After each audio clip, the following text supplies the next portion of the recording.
We all in. Yeah. Oh. Step into the calling. Yeah, we're ready to go. Leaders on a mission. Let the passion overflow. From small rooms to big dreams. Every life we reach. We're raising up a generation, teaching what we preach. Hands up, hearts open wide. We're living out this holy drive. We're all in, no holding back. For every kid on every track. Called equipped, we're stepping in. This is where it all begins. We're all in, yeah, hear the call. Raising up the next for all. Leaders rise, it's time to win. Welcome to the All In, the Kidmin Podcast.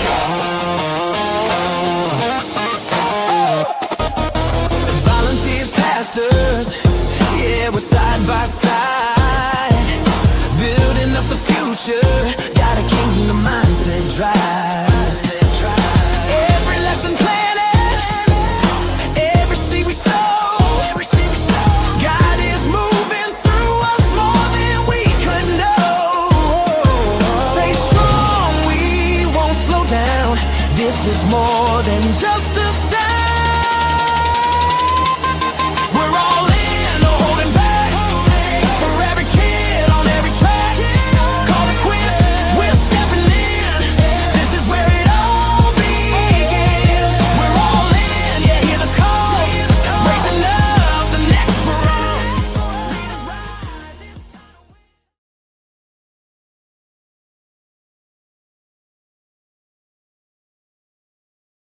All right, welcome to the All In Kidmin Podcast, our very first episode.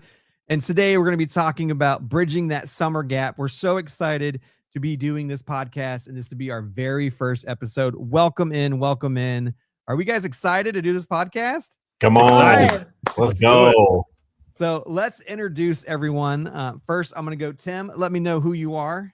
Yeah, absolutely. My name's Tim Shirley, kids pastor at Rochester Assembly in Rochester, Minnesota. Celebrating 20 years of ministry next month. So excited about that. I have a beautiful wife named Jill. We have three amazing sons, Levi, Jackson, and Logan. They're 8, 11, and 13. Awesome. Incredible. Awesome. Love it. Tim, we love having you a part of this podcast. So as I introduce and everyone introduce himself, this is the core host of this podcast. We're excited to have these three dynamic kids pastors. And as we do future episodes, we'll have guests come in, but this is the core four you will see on this. This is what makes up the All In, a Kidmin Podcast. Bella, how you doing? What's up? My name's Bella Edwards. I'm the kids pastor at Christian Life Church in Columbia, South Carolina. Originally from Florida, though. Huge Florida girl, but love being in South Carolina. I've been a kids pastor in kids ministry really for over 10 years. Wow, that's crazy to say. And I also have 3 boys. I have a 3-year-old, a 1-year-old, and one that's coming out in July. Woohoo! So, Bella, so you're expecting your third. Yes. Yeah, and so that's awesome.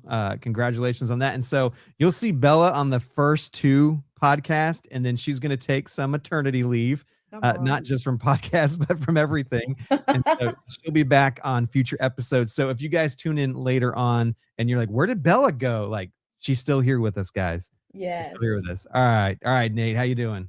Good. What's happening, guys? My name is Nate or Nathan. Whatever you want to call me. I put Nate down there. I don't know. Trying to switch it up a little bit on the people that I know.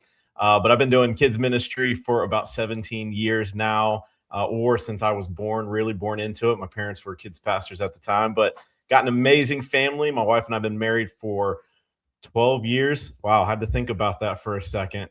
Wow. She's looking at me right now, but hey, we got 3 amazing kids together, and absolutely love them and love doing life and ministry. And I'm excited about this incredible podcast.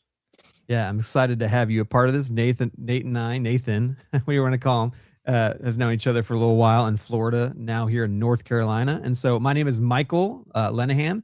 I've been married for 20 years to my amazing wife, Alyssa. We have 3 amazing, beautiful girls. I know I don't look that old, but I have an 18-year-old that just got accepted into North Carolina. Not just any UNC. I was almost called NC State. It is not NC State.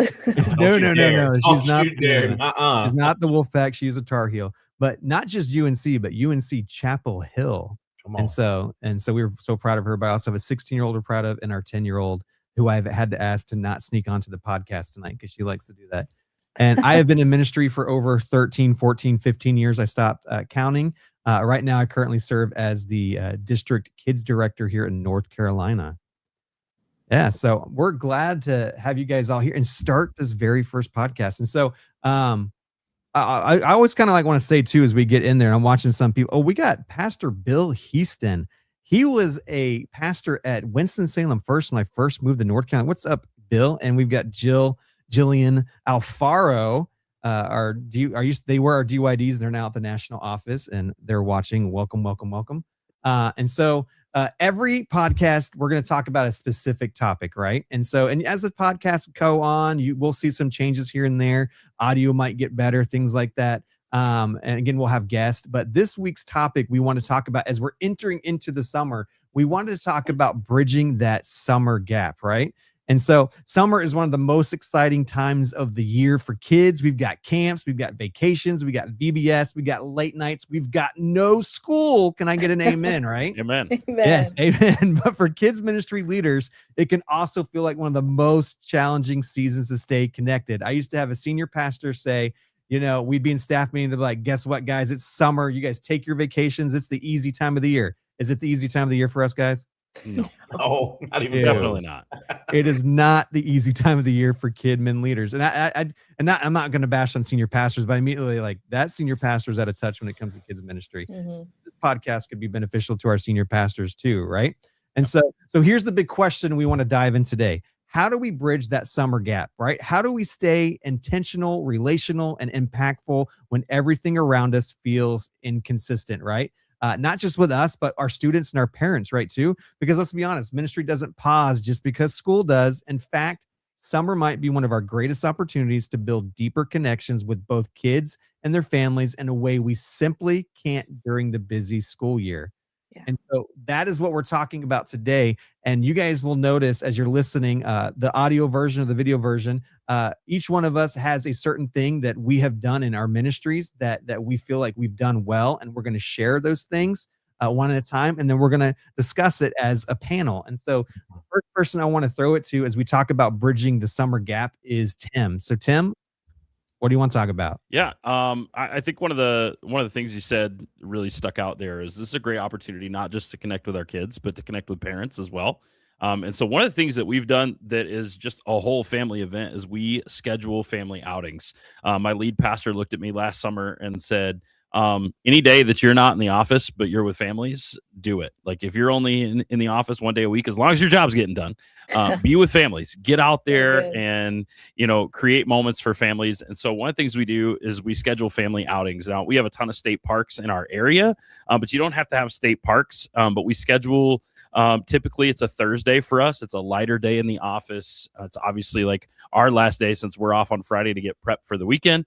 But we get out and we encourage families, bring a lunch so we don't have to spend money to do that.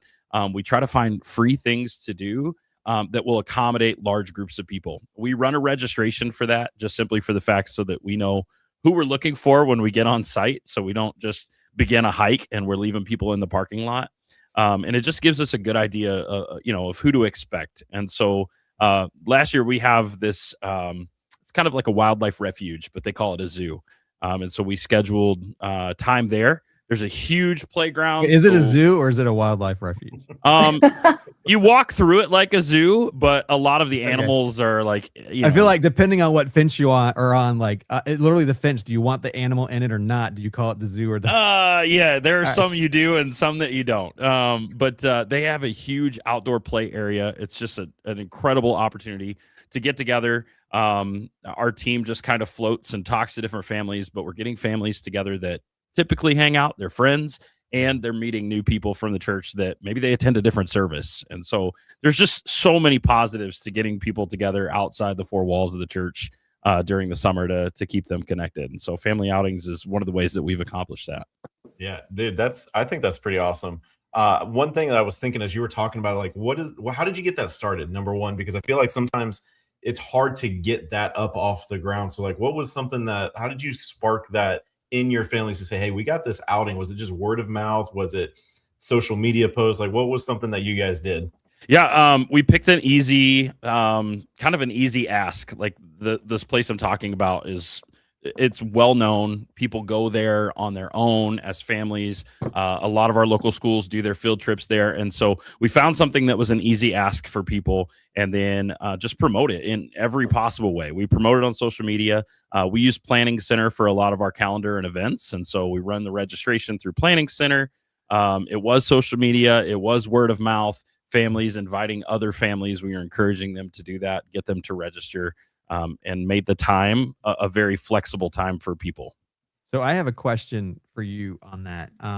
So because this could be a whole nother podcast topic when it comes to promotion of events that we do. So when you do an event like that over the summer, what does your promotion look like? When do you start? How far in advance do you promote it? Because again, the whole point of getting families connected over summer is to not promote it right when summer hits, right? You're promoting it before that. So what does that look like? Yeah, I will say most of our event promotion, we've kind of learned our culture, and everybody's culture is going to be different. I was in southern districts in the United States for so long, and now I'm in like extreme far north up here in Minnesota, right? It's probably still snowing up there right now, isn't it? No, but it was 39 degrees this morning. But okay, that's crazy. We usually try not to promote things for more than about the timeline looks like this. 3 weeks, we hit it hard and heavy with in-service announcements, graphics on social media.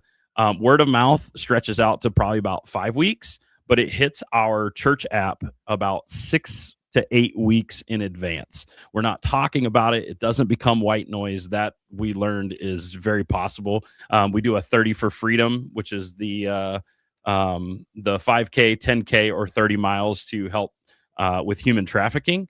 And we promoted that for like 12 weeks and it became white noise. And so we're very careful, especially with summer events, not to promote too early, but create a good timeline. And your culture is going to look different and work differently than ours. But 3 weeks, hard and heavy, every avenue that we can, including social media and in person, and then word of mouth for several weeks before that. And then it hits the church app long before that. And if people are looking way ahead on the church calendar, they can see it 6 months in advance if we've planned that far out. That's awesome. No, that's good. That's good. I love that. Because it's so important that we make sure we advertise. Because even sitting like in my role as a next gen director for kids, communication such a huge thing, right? And even sitting at the local church, I knew communication was huge, and then get to this role, and I'm like, wow, like we've really got to work on communicating. And I see as I travel to church, I see like their advertising. I'm like, man, if you get, especially with camp, right? And that's a whole nother podcast we could do. But like if churches, a lot of times when they do camp, they start in March. And I'm like, you need to start back in December or January, because that's how you're because parents plan vacations in January.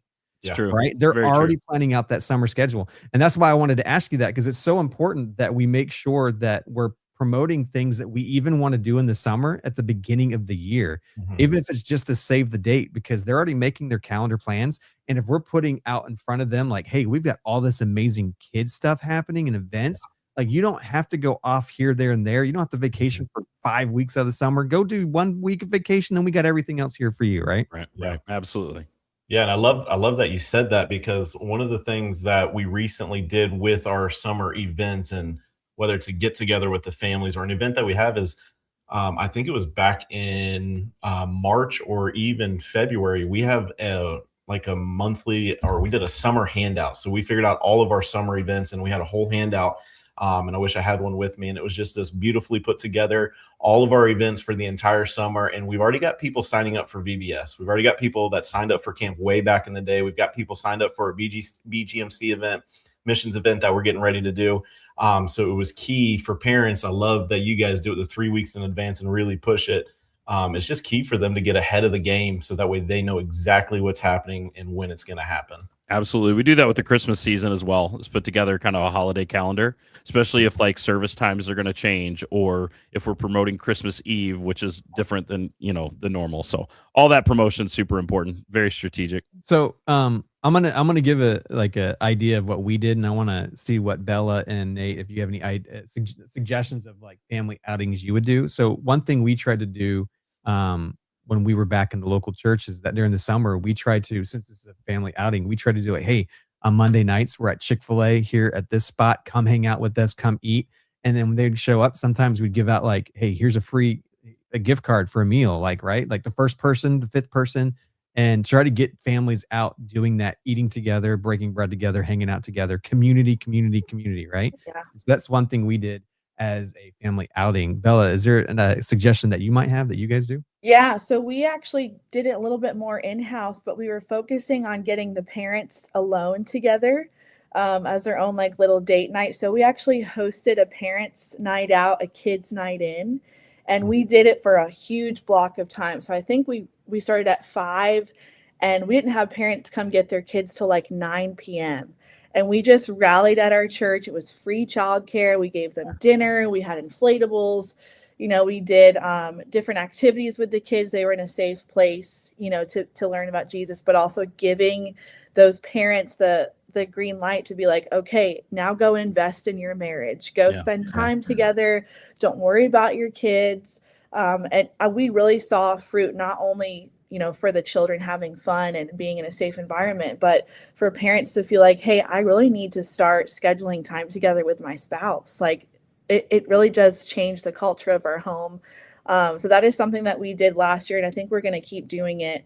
But we also like kind of piggybacked on top of that with doing like a parent equip night. And we brought in, I don't know if you guys are familiar with Protect Young Eyes. He's like super awesome, and he talks all about like, digital safety. We brought him in as a speaker. Of course, we provided childcare for that too, but really just empowering our parents to create safety measures in their home.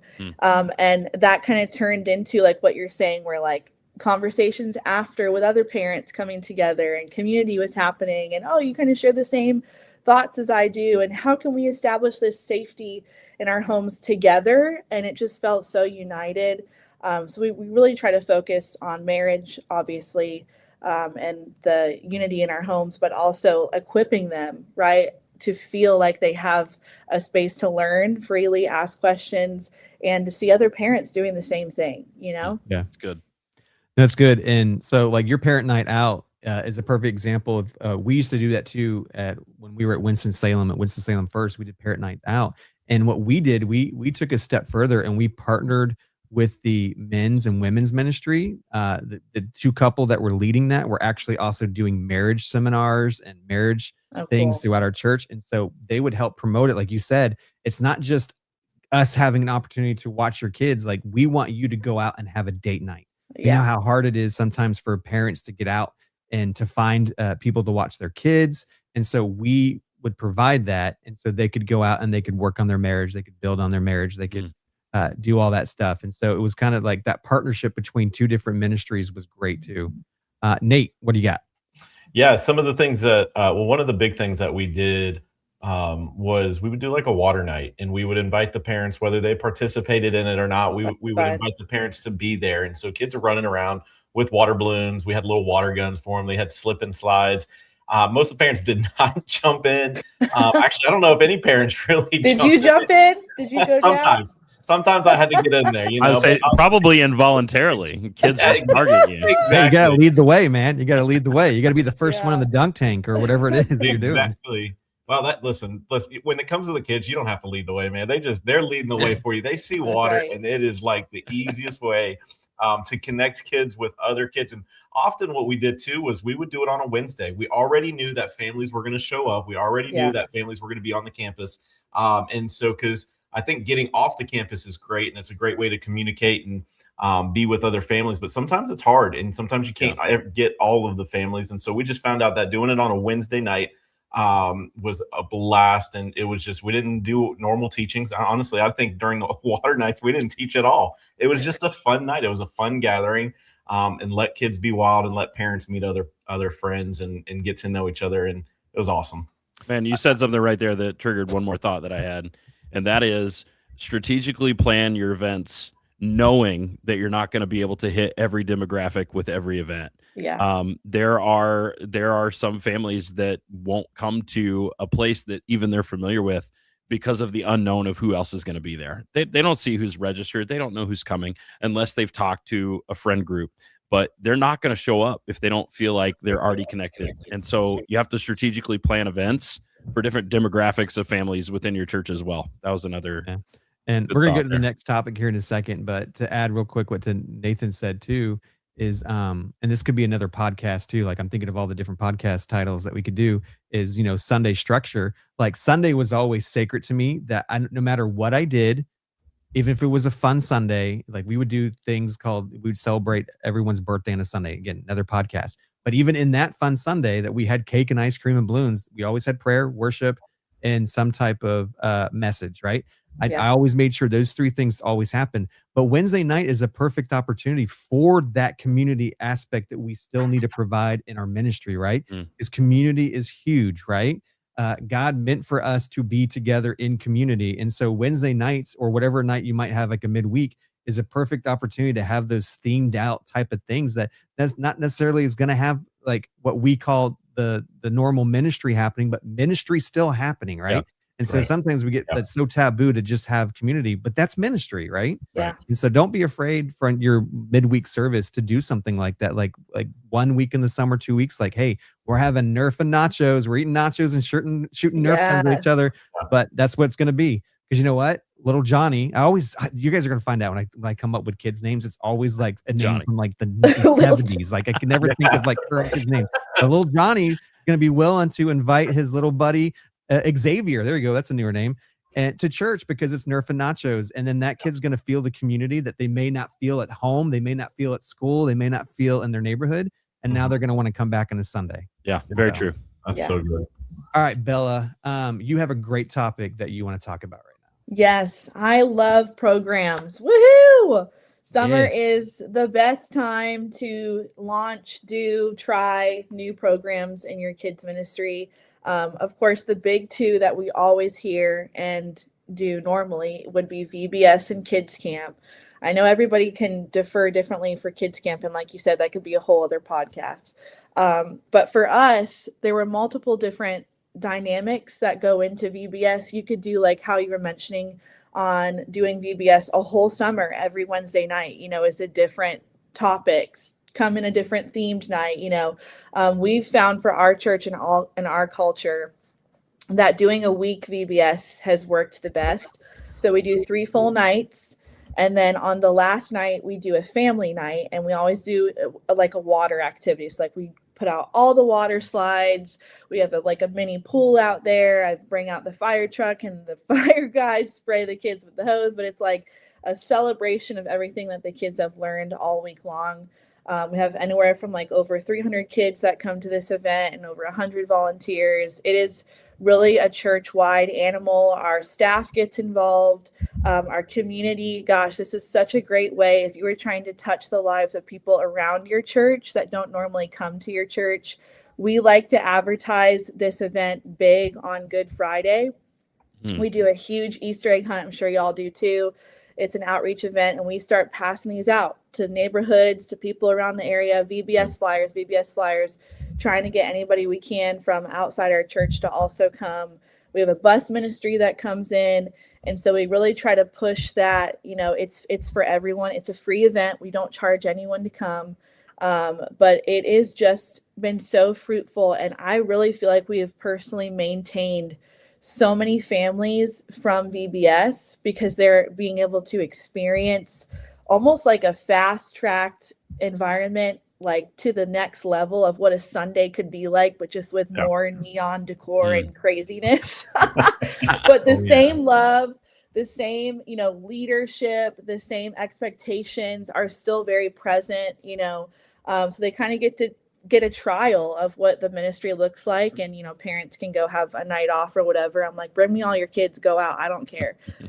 So yeah, we love VBS. And for kids camp, I have the honor of actually being the kids camp director for our district in South Carolina. So I have a really heavy foot or a voice into that. And we really do, we have a tight community that does come.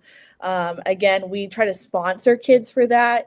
If your church is able to do scholarship funds or anything for that time away, I really think that's beneficial to families, especially those that want to come but can't make it. I know that we can't all afford to send everybody for free, and camp is crazy expensive right now. But I think it's worth it to get kids away from their home, away from their phones, away from their environment, and just spend time with Jesus in the woods. Come on, somebody, away from everybody. Right. There's so much that goes into that too. Like you said, I feel like that could be a whole other podcast, kids camp in general. I don't even know where to we could start. talk about the importance of kids camp on another podcast, because I truly believe camp changes lives, and I could give you testimony after testimony, but that's another podcast. But what I like what you said is, you're talking about ministry programming, and one of those programs is VBS, right? And so to speak into VBS real quick, if you're listening to this podcast and you've never done a VBS, or you just started last year, here's the thing: be consistent. Consistency is a huge thing when it comes to ministry, because you build on what you do each year after each year after each year. And so VBS was one of my favorite things out of the entire year, and I miss it deeply being in the role I'm in now, because I don't get to plan VBS.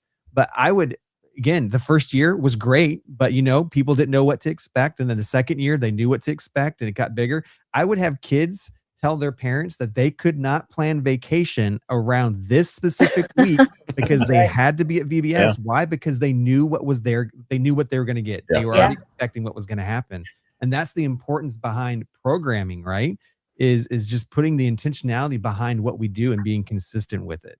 Yeah, and you can come put my VBS together if you need to do it. Like if you're missing it, I got one coming up. So our church has one. They call it Kids Week. So whatever you call it, it's the same thing. So That's cool. Love That's it. awesome. But that's great. Bella, do you want to add more to that? Or I'd love to hear from Tim and Nate on some program things that they do. And I can mention as we close on one we just wrapped up 2 weeks ago. Yeah, I was just going to say real briefly, if you don't do VBS at your church, or you're teetering on if you should or shouldn't, please invest in it. It is an animal. It does take way more time of your schedule than needed, but the fruit of it and the impact to not only your church, but your community, gosh, it's my favorite weekend of the year too. Don't be Always. afraid of doing it, right? Like you said, go it for is a beast. It is, but it is when you're done and you hear the testimonies and you see during the week the kids engaging, it is every amount of sweat, blood, and tears you put into it, because you will cry. I'm kidding. I came from it's worth it. I came from a church 2 churches ago, I guess. We never did VBS. And so VBS was not a thing. I think we did it 1 year, and it wasn't the kids pastor at the time, and he didn't like it. So we never did it again. And then I came to another church, and it was like put right into the fire. It was like, we're a VBS church, and it changed my life. Like, I'm like, man, I love this, because it's 3, 4, however many days that you do it, whether it's day or night, it is just so impactful. The energy is so high. Kids are so open during those few days to totally receive. And one of the cool things that we did every year at my former church was that we did it Thursday, Friday, Saturday night, and then Sunday morning was our VBS celebration. So because I lived in Florida, we got rained out pretty much every night, so we couldn't do all the fun water stuff. But the church, it was an all family service, and pastor was like, hey, you guys run this service. And so we had kids on the praise team up on stage. I usually did part of the message. We did a character at some point, and we just made it a total fun, just VBS celebration. We even baptized the last year that we were there, 20 kids on that Sunday. Praise the Lord. It was the coolest thing. But what an opportunity VBS led for those kids to get baptized and take their next steps with what God was doing in their lives and their families. It was cool. What if you had not planned that VBS to bridge that summer gap and offered some type of program ministry? Again, we pray that somewhere along the way, those kids would have been introduced to the gospel and got baptized. But because of your sacrifice of time and energy into it and being intentional about scheduling and programming it, those kids went experienced Christ in a way they've never had before, and then were baptized. So, I mean, that's Incredible. such a testament of why we do what we do. Nate, sorry, that was Nate. Tim, you Yeah. have something to add to this? Man, I you know, as I was hearing that, I was just thinking back, like, you know, there are, for us, our area is so saturated with churches who do VBS. We almost have to bring a different element to it, whether it's we Yeah. just call it a different name so Yeah. that people look at it and go, oh, it's not the same thing that I've That's what heard our 100 church does. times, right? Yeah, different name. But I think back to my time in the Arkansas district, and which is my home district. When I was in Pine Bluff, Arkansas, Southeast Arkansas, down in the Delta, we kind of reimagined VBS. And so we did a thing called Pine Bluff Outreach. You could call it City Outreach. You could call it the name of your city, whatever you want to call it. We actually went out during the day and did we did sidewalk Sunday school, for a lack of a better term. We went to different communities, sent different teams, did the same message everywhere that we went, same worship, same games. And then we actually invited families. And at the time, we ran buses to bring kids in from those neighborhoods for evening services that also had other activities that were very VBS style, like a rotation. Wow. But we ended with a big, powerful service together. And I think my last year there before we transitioned, I think we had over 300 kids in our gym where we were doing our services. We also did an outreach during that with other teams at our traffic lights. It gets super hot, super humid down in Southeast Arkansas. And so we did a thing called Beat the Heat. And what we did is we literally went and bought bottles of water.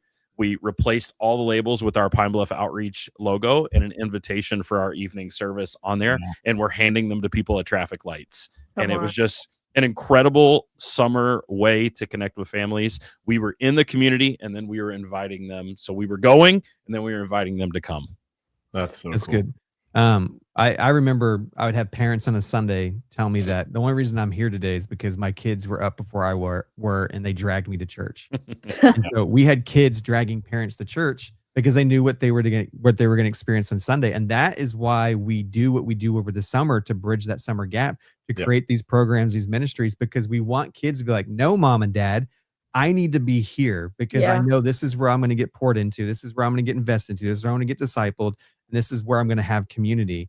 And so parents will completely change their entire summer schedule, just like them being on a church on a Sunday where they didn't want to go. They were tired, whatever, long week. They will change their entire summer schedule if their kids get excited about being a part of the things that we're preparing for ministry as a church. It could be VBS Kids Week. It could be whatever it is. And the one thing I wanted to add that you could do as a church over the summer, if you didn't want to do a VBS, we just got done doing our second ever KidCon. It was a one-day event. It started at 10 in the morning and went till about 4 in the afternoon. And we had 2 services. And in the middle, we had the fun zone, which is inflatables and crafts and laser tag. And then we had breakouts, kind of like seminar style things that were designed for the kids, designed for the parents, designed for the leaders. And you as a church, if you don't want to do, or you can't do a full week of VBS, think about doing a one-day kid convention, conference, whatever you want to call it. We just got done calling ours Supercharged.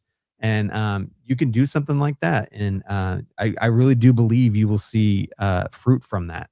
So let's move on to our next topic that we're going to talk about. And I believe it's Nathan. Yeah. So one of my ways over the years that I've bridged the gap in the summer is switching up my Wednesday nights, completely doing a switch up.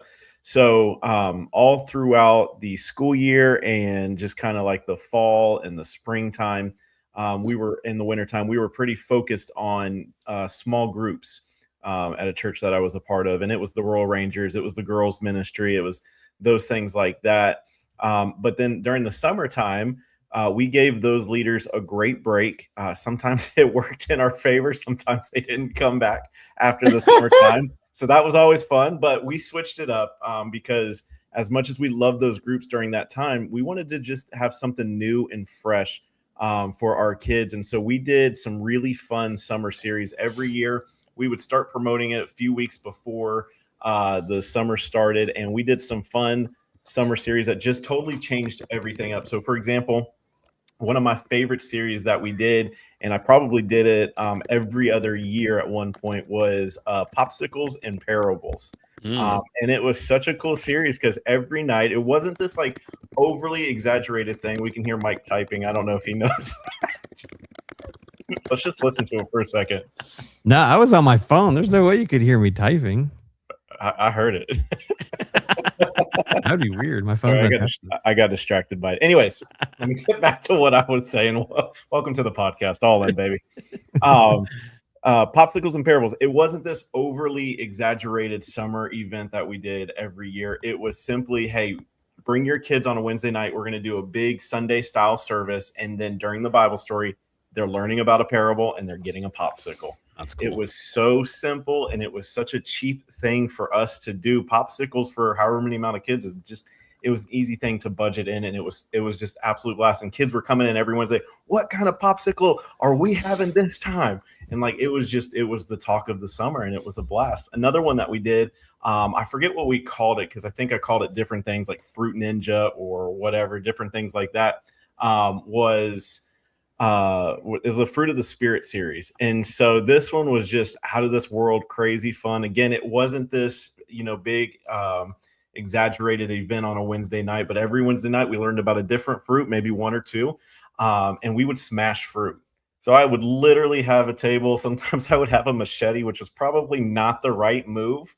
A machete, a hammer, something, just grab something that's not going to hurt anybody is probably the wise thing to do.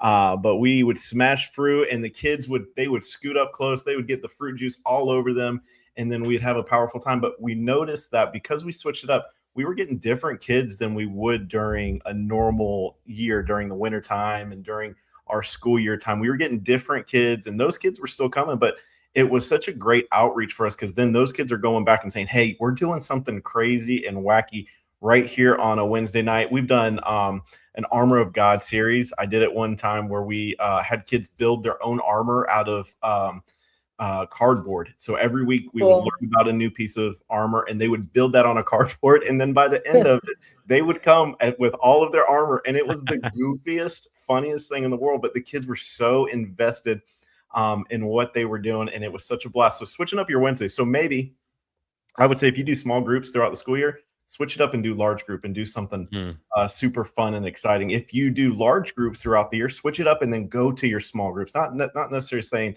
like do Royal Rangers or anything. One thing we do at my current church is we do the Bible Engagement Project on Wednesday nights. And it is the biggest small group that we have for kids, and it's growing like crazy. So I just encourage you, whatever you do during the school year, switch it up during summer and just get that excitement of wanting to be back in the church. It is life-changing for these families. Yeah.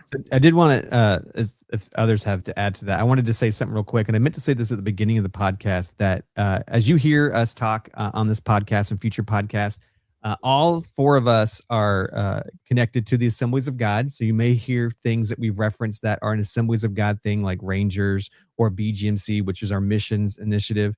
But this podcast is for all denominations, right? Everything we talk about applies to no matter what denomination that you come from, right? And so just because of our background and history, we may speak about something that is in the Assemblies of God, but you know what? Missions is missions, right? Yeah. Programmed ministry is program ministry. It still applies across all denominations.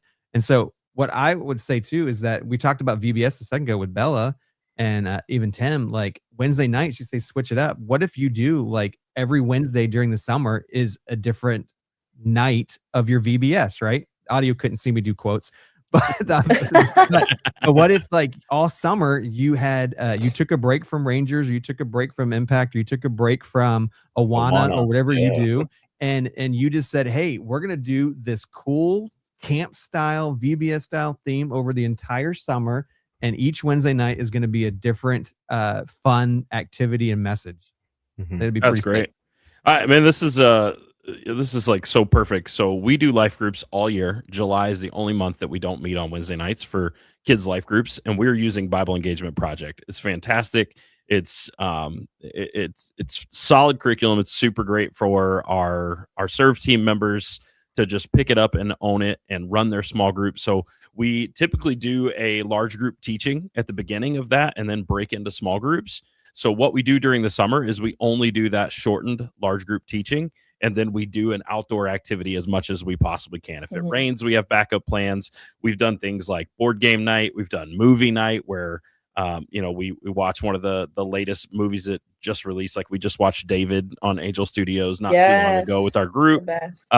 We do our water war on Wednesday nights to kind of change up our life group. And so we have our normal life groups. We are typically locked into Bible Engagement Project for the 60 to 75 minutes that we're together. But during the summer, we shorten the teaching time of that and get outdoors. Or some nights we just get outdoors. You have to take advantage of it when it's nice in Minnesota. So we're outside a lot. Yeah, I feel like I've definitely touched both of what you guys have shared tonight, and the switch up is so good. Like we just last year we're doing what we talked about. We're doing a different theme every Wednesday night. We came and we were dressed up in that theme. We did a Fruit to the Spirit theme. We did small group, large group, and then we got a new crop of kids, which I think is important of touching pulse on like what kids are coming in, what kids are going out, because the environment changes. And so we actually had to restructure the whole program based off of we were having kids who could not sit for large group, who needed to get up and do activities.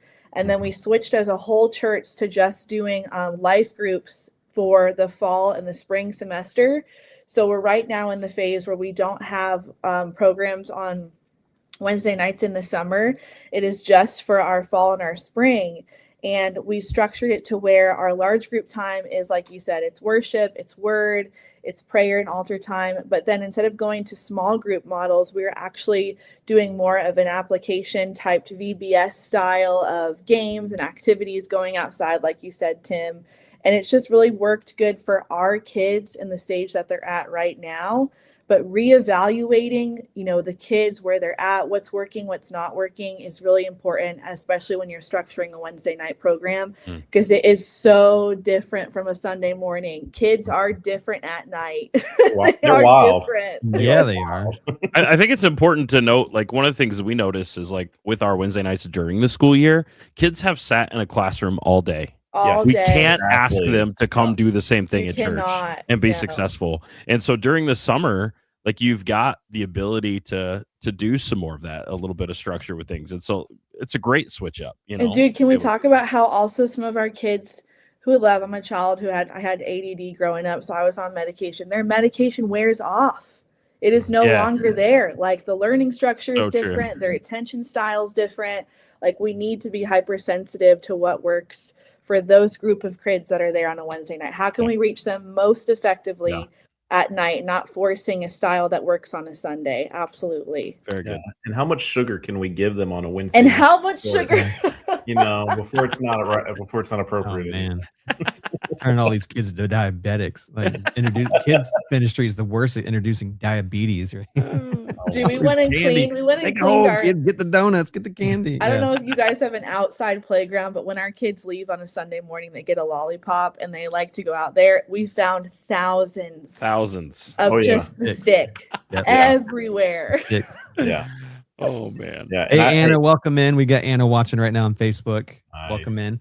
So what I wanted to mention too, real quick, is I just put up there on, if you're watching it on YouTube or even Facebook, the great thing about coming to our Facebook, our YouTube live stream is that you can go and chat and ask a question and we can bring you up on the screen. And so if you guys have questions about anything that we're talking about on this podcast, again, if you're listening to it through the actual podcast audio format later, we would love for you to be a part of these live streams that we do on Tuesday, the last Tuesday of the month at 8 p.m. Eastern.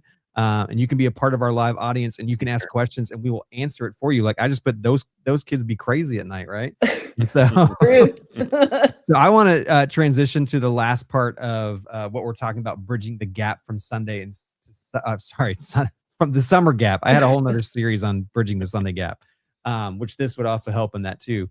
But bridging that summer gap is online content, right? Producing online content.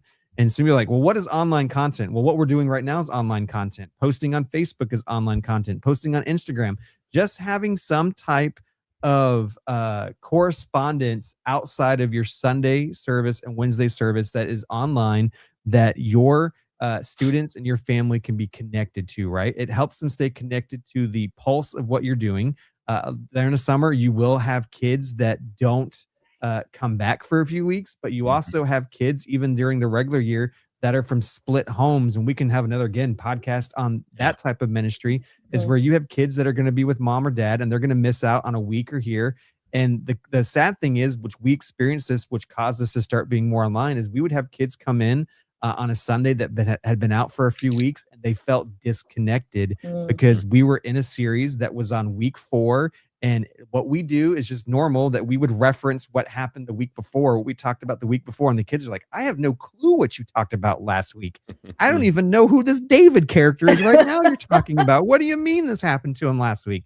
And so when we're able to produce online content where we post what we talked about that week, again, you don't have to be a video editor or professional photographer. You can use Canva, and that could be a whole podcast. Again, is being creative and using resources like Canva that's free, that will help you be a graphic designer, right? And you can put on there like, hey, this is what we talked about this week, and this is what the scripture verse was, and just put it out there on social media so you can stay connected with your students, you can stay connected with your families, and that you can bridge not just the summer gap, but the Sunday to Sunday gap, right? And so what I took it a much further, and we could talk about some of the things that you guys did, is I would produce videos, and especially during COVID, and we continued it past COVID, because COVID helped us understand, not just because we were home, because we were forced to, but there was a huge disconnect from Monday to the following Sunday, right?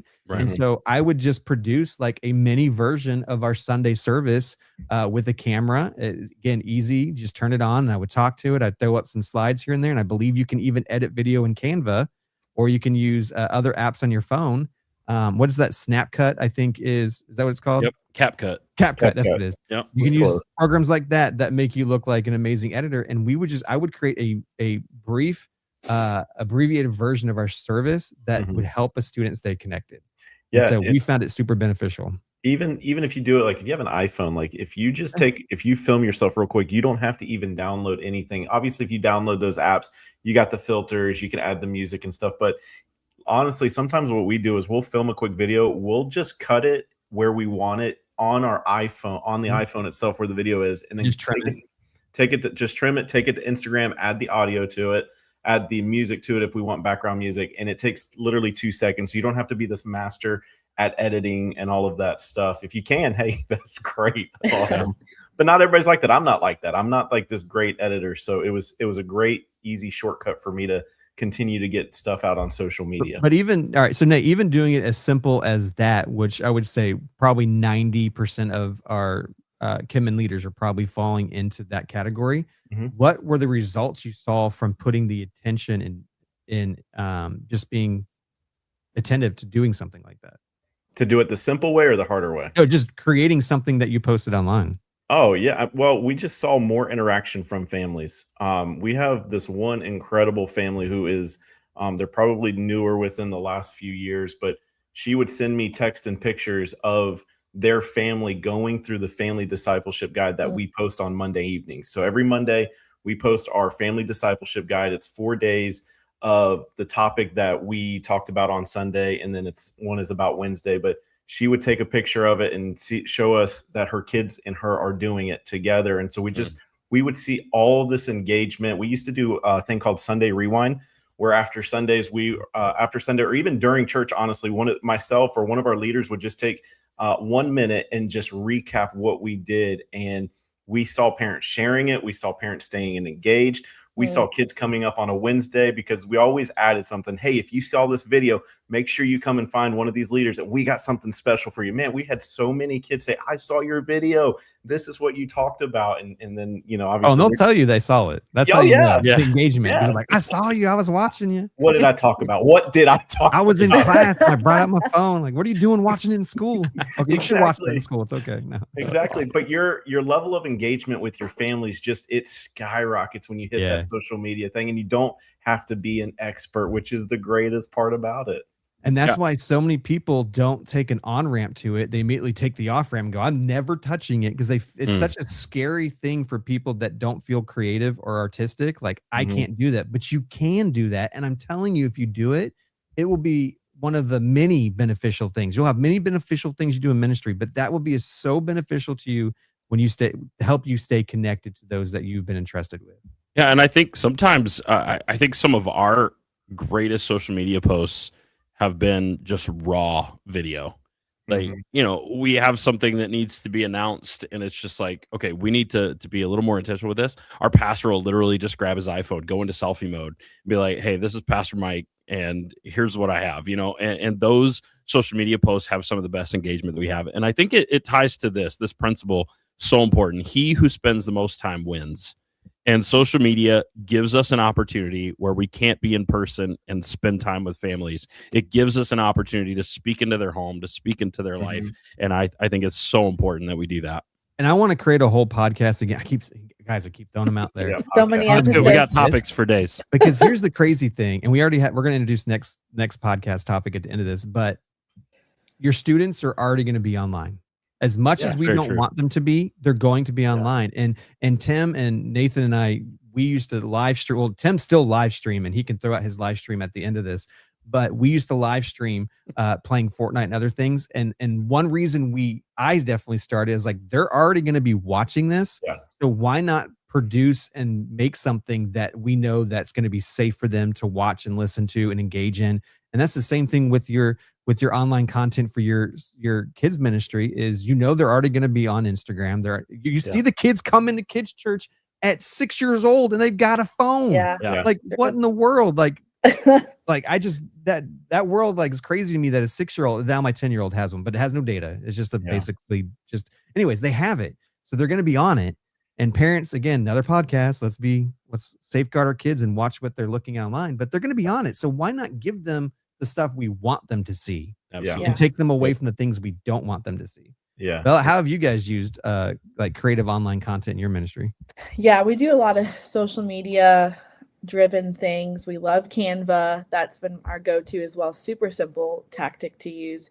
But I would agree with Tim, like a lot of our most touch things is the raw, just like, hey, we're so excited for you to come this Sunday to hear about our new series, or we can't wait for you to come to this event. Not the polished, like the polished, beautiful stuff is still important because we need to, look like we have it together as a church and we offer good quality stuff. But there's just something about the relational aspect of like, it's just my pastor talking to me and inviting me to be a part of what we're doing at our church. I wouldn't say that we have ventured too much as a church as a whole of like doing like online, like messaging or like curriculum status stuff. We did a lot of that during COVID, but we transferred a lot of our focus to just more in-house stuff. We haven't like felt like a super pull on needing to kind of uptick that yet, but our social media has been our most like influential way to engage with families, whether that's from our like church-wide page or our kids' life page, which is our children's ministry, which is like tied together so everybody can see everything. But that's just, we're not as like into it as you guys are, which is awesome. I love it. I love that you guys do that. But the great thing is there's levels of every ministry, right? There's some that are doing it at this level and there's some that are doing it at this level, and either level is not bad, right? It's just what you're able to do as a church. But as long as you're doing something, I think is important, right? As long as you're engaging in some way online, it's important. I think it's where we are. And here's the thing is like back in the day, right? We had to like sketch a piece of cardboard and put a piece of glass in it. It's my camera. No, I'm just kidding. But we didn't have the technology that is available to us now. Like your phone right here is probably the best camera you can go buy, and you already have it in your hands. And so why not just unlock it, turn on the camera app, and just start talking and throw something out there. And here's the thing, like with Canva, like I know how to use Photoshop. I know how to use Premiere. I know how to use all the stuff, but I was using Canva today because it's a great resource. I needed to make a booklet for our missions banquet that's happening on Monday. So I jumped in Canva, grabbed a booklet template, and started editing away because it's already there. All of my handbooks are done by Canva. It's just too good. And my volunteers love it. Again, the whole podcast and just being creative. I would love to see churches break away from like the old 80s, early 90s look and start getting current. And Canva has all that stuff for you. So great. These were some amazing topics that we got to talk about today. What we're going to do on every podcast, I think would be a funny way to wrap up every podcast. You know, we're 54 minutes into it. As we started this first episode, we're like, how long do you think we're going to go? Well, I think this is perfect so far because I didn't want it too short. Well, we didn't want it too short and we didn't want it too long. We feel around an hour and 15 minutes is perfect because we want you guys to get not just the nibble, but the whole meal, right? When we're talking. And so a fun thing that we want to do as we end out every podcast is have a funny segment of Tales from Kidmin, right? Tales from our Kidmin ministry, funny stories that we've experienced in our services on Sunday or Wednesdays or an event. And what we're going to love to have you do as we build an audience is that you can come in and share your own story. And so we're going to give an email here in a second. Actually, I'll give it right now. allinkidminpodcast@gmail.com. Again, that's allinkidminpodcast@gmail.com. And you can email your own funny Kidmin story and we will read it live on the podcast. I think it would be a fun thing. So does anyone have a funny story about anything that's happening? Tim's you're all laughing. So many. Oh, man. Who wants to go first? So many. Well, like I said, celebrating 20 years of ministry next month. I'll just kick it back to my first Christmas as a kids pastor. Brand new to ministry. I had been 20 for like 2 weeks when I started in ministry. And so I was asked to put together a Christmas production. It didn't have to be traditional script musical. And so we put together this. I mean, it was good for what it was. Again, my very first one. Put together this awesome Christmas production. And I had this phenomenal idea, what I thought was a phenomenal idea. The audio can't see me do quotes either. But at the end of the last song, I envisioned the kids going throughout our entire sanctuary and handing out candy, like peppermints to all, like candy canes to all of the adults and all the people watching this production go down. I gave them very, very, very clear instructions of what my expectations were. And I think that they just threw that out the window because when they left the platform while singing the final chorus of this song and we went into an instrumental, they began hurling candy canes to every single person throughout the sanctuary. Luckily, they were the minis and they weren't injuring anyone. But man, I mean, got a concussion. they were just tossing candy canes, and it was an absolute disaster. Staff meeting came around on Tuesday, and my lead pastor looked at me and said, "Don't ever do that again." And I never have. That's great. And I'm going to go last, but I have something that's pretty much like, don't you ever do that again. You're lucky you didn't get fired. So don't ever do it again. Nate or Bella got a funny, and you don't have to if you don't have one. We can save you to the next podcast. No, well, I mean, I got one. It's not about me though. It's not about me. But many years ago, when Kim and I think we had just gotten married, the kids pastor at the time that we were working with, he decided to play this game. He said, "All right, I want every single kid to take off their shoes." So every kid takes off their shoes. And Kim is, I think, helped running the game, and she's up in the middle of the game. And he said, "All right, we're going to throw our shoes onto the stage. And then when I say go, you're going to run as fast as you can. And you're going to try to get your shoe and then get it back on and see who can get it on first, the boys or the girls." Sounds like a great game. Well, he steps off of the stage. Kim is still standing there. He said, "All right, on the count of 3, I want you to launch your shoes at Kimmy. 1, 2, 3. And every single kid, there was probably 100 kids in that room, launched their shoes right at Kim, hit her in the face, hit her everywhere. And then he hides. He laughing in the background. She's laughing. She's having PTSD right now because she can feel all of his shoes come flying at her. So she's like, "Hey, you can never play that game." So you know what we did years later? We played that game, and guess who was not in the room when it happened? Nathan, let me ask you a question. Did Kim ever have like flip flops thrown at her when she was growing up? Because she's from that background, right? Yeah, she was used to not that many being thrown at her. When you call it chichala or chachaka, what do they call it? Hey, when you got some third grader launching shoes at going for the face, man, and you know how bad those shoes stunk. That room was the worst smelling room forever. So he's got athlete's foot being so hey, it's a great game. If you need a new game for your kids ministry, shoes in the middle, go get them. It's in the middle.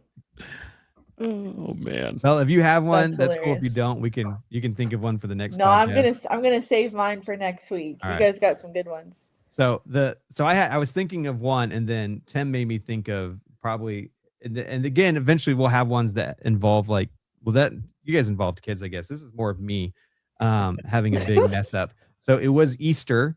And so we were like, what can we do that's like, we're not going to, it's going to be inside. We're not going to go outside. So what could we do that I've seen other churches do with like helicopter drops of marshmallows and all this stuff? Like, it's going to be so cool. What if we do it inside? Instead of the balloons being dropped, like you get the same mechanism, but you fill it full of like marshmallows, right? And doing a marshmallow drop. And so the first thing I said, I was like, well, I got to test this. So I put a marshmallow on the ground because we just got brand new carpet installed. We just moved into the new kid space. And I was like, all right, my 200-pound self, if I step on this, it doesn't smear into the carpet. We're good. And so I did it and I was stepping on it. Wasn't smearing. I'm like, we're safe, right? Nothing's going to go wrong. I did not expect, because we had like 300 something kids that Sunday for Easter. And I underestimated what 300 little kids could do when a marshmallow drop happens. So, and even in the marshmallow drops, there was prizes. So they had to find certain ones among that. And it dropped. Dude, they smeared the marshmallows into the carpet so bad that it didn't just stay in the kids' room. It got tracked out into the hallway, into the pre-service room, into the hallway that goes around to check-in, into the main sanctuary.